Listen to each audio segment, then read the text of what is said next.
வணக்கங்க. இன்னைக்கு பாடல்ல நீ வெட்கப்படு என்று தலைவனை பார்த்து தோழி சொல்லுகின்றாள். எதுக்கு தலைவனை பார்த்து வெட்கப்படுன்னு சொல்றோம்? பெண்கள் தானே நாணம் அடைவார்கள் அப்படின்னு பார்த்தா தலைவனை பார்த்து வெட்கப்படுன்னு ஏன் சொல்றா அப்படின்றத குறுந்தொகையினுடைய இந்த 10வது பாடலிலே நாம் பார்க்கலாம். இந்த பாடலினுடைய திணை பாலை, துறையானது தோழி அவனுக்கு வாயில் மறுத்ததுன்னா அவனுக்கு அறிவுரை சொல்றது மாதிரி, அறிவுரை சொல்லுவது. அவன் கேட்கின்ற உதவியை செய்வதற்கு தயங்கி அவனை மறுப்பது, அந்த உதவியை மறுப்பது. அடுத்தது கூற்று தோழியினுடைய கூற்று தான். இந்த பாடல் நாம் பார்க்கலாம். முதல்ல யாயாகியலே விழவு முதலாட்டி பயறு போல் இணரும் பைந்தாது படியர் உழவர் வாங்கிய கமழ்பூ மென்சினை காஞ்சியூரன் கொடுமை கரந்தனலாகலின் நாணிய வருமே. தோழிக்கு தன்னுடைய தலைவியை எப்பொழுதுமே அவள் பாதுகாப்பாக வைத்துக் கொள்வாள். அவளை பாதுகாக்கிறதே தோழின்னு சொல்லலாம். அவளுக்கு வேண்டியதெல்லாம் செய்வாள். அவள் வருத்தப்பட்டா இவளால தாங்கிக்க முடியாது. அப்படிப்பட்ட ஒரு உறவு தோழிக்கும் தலைவிக்கும். அப்போ நாம் பார்த்தோம், நேற்றைய பாடல்லாம் பார்த்தோம், அவன் வேறொரு பெண்ணிடம் சில காலம் இருந்து விட்டு வந்த காரணத்தினால் அவனை ஏற்றுக்கொள்வதற்கு தலைவி மறுக்கின்றாள். அவளுக்கு நிறைய கோபம் இருக்குது, அதனால மறுக்கின்றாள்.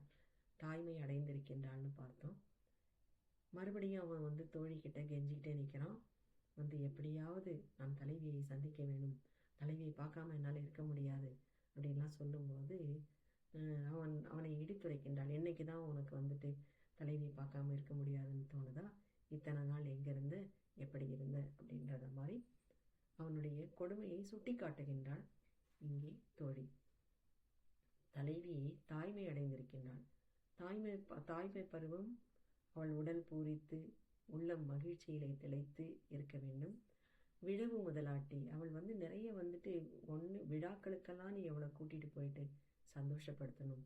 ஏன் அவளுக்கே இந்த தாய்மை பேற்றுக்காக விழா எடுக்க வேண்டும்.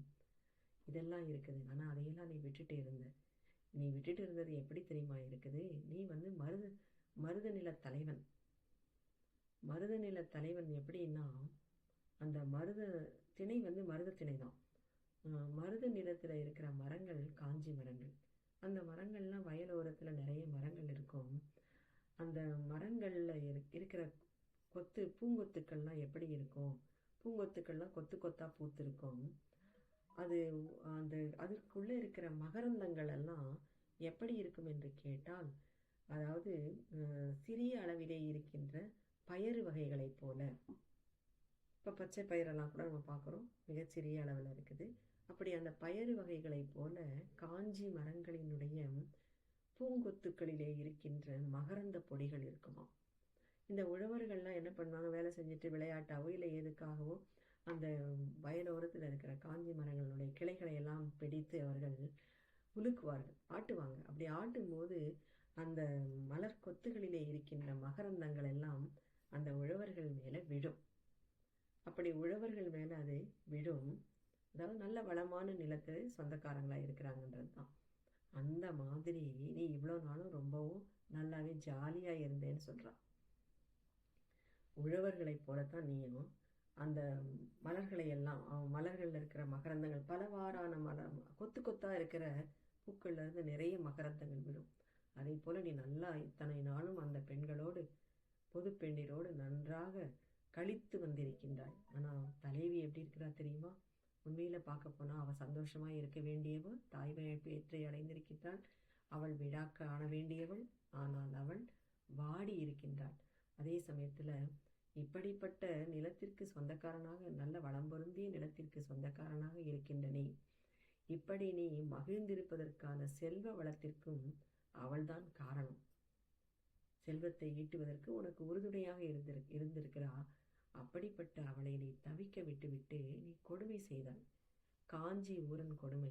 இப்படி மருத நில தலைவனாக இருக்கின்ற நீ பெரிய கொடுமை செய்தாள். ஆனா அந்த கொடுமையை அவள் மறைத்து கொண்டாள். எல்லா இடத்துலையும் எல்லார் முன்னாடியும் அதை சொன்னால் அவமானம் அதை வெளியே காட்டிக்கொண்டால் அது குலத்திற்கே ஒரு இழுக்கு என்று அதை மறைத்து கொண்டு அவள் இருக்கின்றாள்.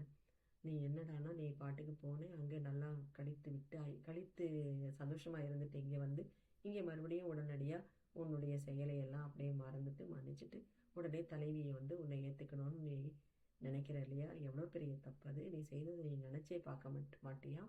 நீ செய்த செயலுக்கு நீ வெட்கப்பட வேண்டும் என்று இங்கே தோழி சொல்லுகின்றாள். நாளைக்கு நாம் வேறொரு பாடலோடு சந்திப்போம்.